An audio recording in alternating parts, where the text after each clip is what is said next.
তা আমি পরিবেশনের জন্য একদম রেডি। দেখুন কত সুন্দর দেখতেও হয়েছে, একদম রেডি।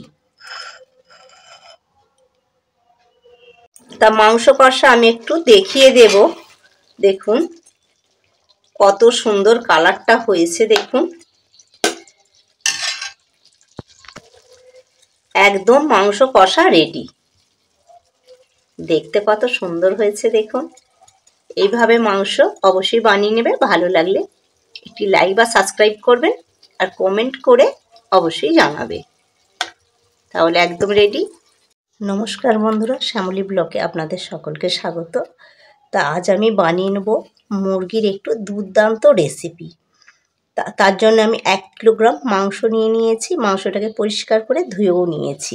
আর এখানে দেখুন মশলা নিয়ে নিয়েছি 250 গ্রাম পেঁয়াজ, একটি বড় টমেটো, 50 গ্রাম আদা, 50 থেকে একটু বেশি, আর রসুন। তা এই রসুনগুলো হাফ হাফ করে আমি মিক্সার গ্রাইন্ডে পেস্ট করে নেব। হাফ পেঁয়াজ দিয়ে দিলাম, হাফ দিয়ে দিলাম আদা, আর দিয়ে দেব পুরো টমেটোমের কাটা, আর দিয়ে দেব অর্ধেক রসুন। এটাকে আমি ভালো করে মিক্স করে নেব। তার জন্য আমি প্রথম দিয়ে দেব, এই মাংস দিয়ে দেব 1 চামচ ছোট চামচের লঙ্কা গুঁড়ো, 1 চামচ হলুদ গুঁড়ো, আর দিয়ে দেব 1 চামচ মানে স্বাদ মতো নুন, আর দিয়ে দেব সরিষার তেল। টেবিল চামচের 2 চামচ তেলটা দিয়েছি।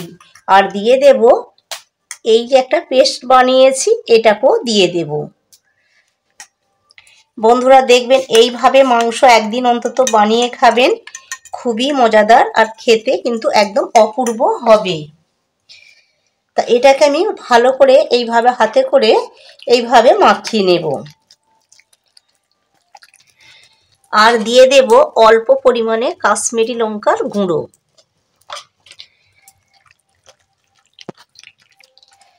মাংসটা এইভাবে ভালো করে আমি মাখিয়ে নিয়েছি। এবার আধ ঘন্টা রেস্টে রেখে দেব। তা একটি কড়া বসিয়ে দিয়েছি আলুটা কষার জন্য। দিয়ে দেব সরিষার তেল। কড়াটি ভালো রকম গরম হয়ে গেছে, দিয়ে দেব আলু।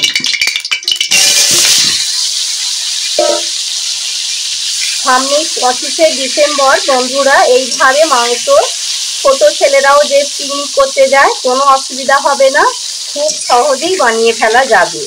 আর খেতেও কিন্তু অপূর্ব স্বাদে হবে। আলুগুলোকে আমি ভালো করে ছকে নেব। আলুটা কষে নিয়েছি। এইভাবে আলুটা কষে নিলে কিন্তু খেতে খুবই ভালো হবে। আলুটাকে আমি তুলে নেব। আলুটাকে আমি কষে তুলে নিয়েছি। এই তেলেতে আর অল্প একটু তেল আমি দিয়ে দেব।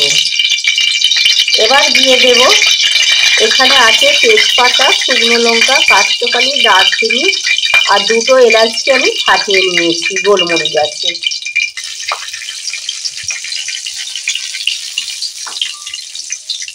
বন্ধুরা এইভাবে মাংস আমি যখন ছোট ছিলাম, আমার দাদু কিন্তু ঠাকুমা এইভাবে মাংস বানাতো। 30 বছর আগের কথা বলছি। খেতে কিন্তু খুব ভালো হতো, অথচ কম তেল ঝাল মশলায় খুবই ভালো খাওয়া যেত। মশলা ভাজা হয়ে গেছে, দেখুন একটু অল্প পরিমাণ চিনি আমি দিয়ে দিচ্ছি। তাতে মাংসর স্বাদটা কিন্তু ভালো হবে, কালারটাও ভালো হবে। চিনিটাও ফুটে ভেসে উঠেছে।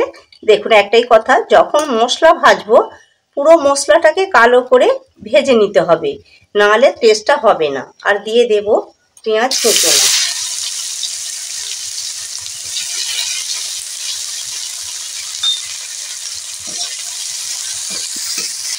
পেঁয়াজটার ওপরে দিয়ে দেব একদম অল্প পরিমাণে নুন। খেয়াল রাখতে হবে আগে নুন দেওয়া আছে মাংস। একটু নুনটা দিলে পেঁয়াজটাও বেশ ভালো সেদ্ধ হয়ে যাবে বা ভাজাও হয়ে যাবে তার সঙ্গে। পেঁয়াজটা হাফ ভাজা হয়ে গেছে, দিয়ে দেব রসুন বাটা।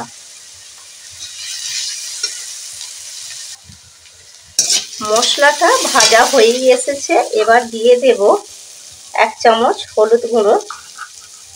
আর যেহেতু লঙ্কা হলুদ মাখানা ছিল, কম পরিমাণে লঙ্কাটাও আমি দিয়ে দিলাম। দিয়ে আমি গুলে নেব। এবার দিয়ে দেব এই মশলা।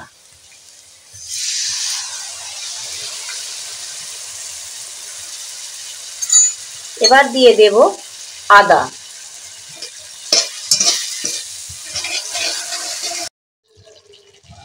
মশলা ভাজা হয়ে গেছে। এবার আমি দিয়ে দেব আধ ঘন্টা রেস্ট করা মাংসটা।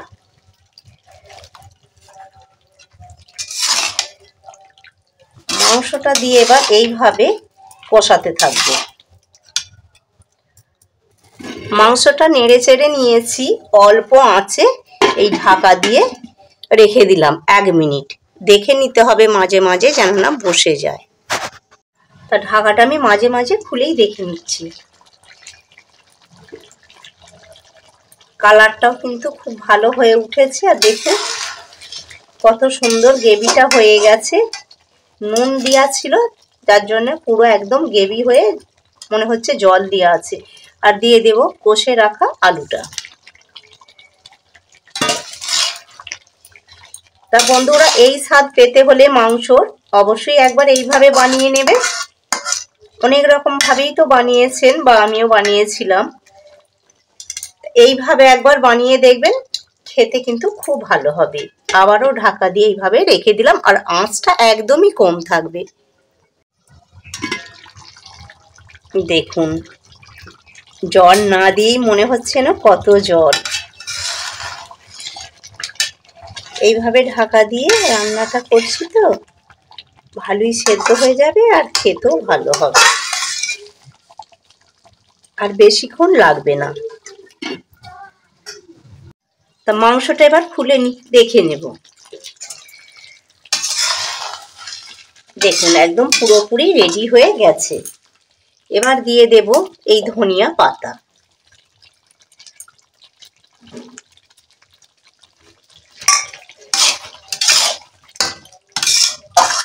তাহলে বন্ধুরা একদম এইভাবে মাংসর ঝোল একদম রেডি হয়ে গেল, মাংস কষা।